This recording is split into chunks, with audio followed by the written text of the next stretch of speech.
This is our red belt basic review for jump spinning crescent kick. First, a demonstration. Kick! Kick! Kick! Kick! All right, now for the breakdown, guys. With any spin kick, it's important that you guys have good, tall posture to help yourself balance.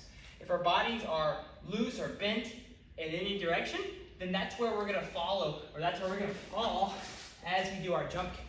So the best way we can set our minds up to calculate where we need to be and where our body needs to land is by being consistent and by being tall. So as we do our jump kick, try to make sure your chest is up and you're not leaning too far in any direction. All right, now, when we do our spinning kicks, all of our spinning kicks are always gonna set behind us. So make sure that you're able to land your jump spin crescent kick and let it flow and set behind you. The first one is gonna be step, jump, spin. I'm gonna step. It's gonna be best to point my heel because that gets some of the rotation done for me. Then I'm gonna bend my knees, I'm gonna pop up, chamber, and jump spin crescent kick. This is a tough one, guys.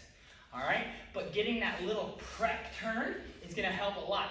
Here's one thing that you don't wanna do. You don't wanna bring your feet together when you do that. You wanna stay in your stance with a lot of width. I'll explain why in just a second. So right here, I've got width, jump spin. Kick! Now, step, jump, spin. Here's one of the most common mistakes that I see with this.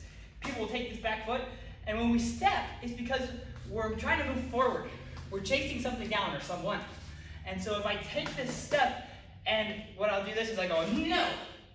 So instead of taking my foot and putting it in front, I see people bring their foot right together. And that doesn't give you any forward momentum. It doesn't give you any chasing potential. You stay in the same spot. So make sure that we take advantage of using that step by putting it in front of us, gaining distance, then turning, looking, jump. Okay? Now what you guys may notice that I just did there is a little pre-jump.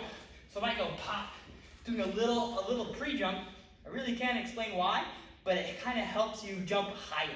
So I'll go boom, boom, step, boom, kind of pop down, pop up, pop down, pop up.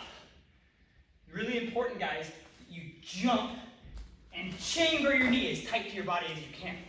If your knee is loose or you're trying to swing it straight, you're not going to be able to get it near as high as if you were jumping and bringing your knee first tight to your chest before you extend it out. One thing that you want to do to make sure that you're having the correct foot position, which is going to be toes up, hitting with the side of your foot on the side of your pinky toe. Now, one way that this can get messed up is if you're kicking too early. If you kick too early, the kick is going to be done to the side of your body, like this. And when my leg is to the side of my body, my toes are sideways. But when I take my foot and I point it in front of me, my toes are up, which is where we want them to be. So you have to make sure that you kick only once your body has turned toward your target, because then your toes will be up. But if I try to kick too early, my toes are going to be sideways. So with this, you have to spin more and faster in order to get your foot in the right position. So here, turn my body, and I'm able to kick. Okay? So get your body and your shoulders facing toward your target, and then your hips will follow. Turn those shoulders, guys. That's jump spin crescent kick. You're gonna need a lot of repetitions and practice on this one, so go get them.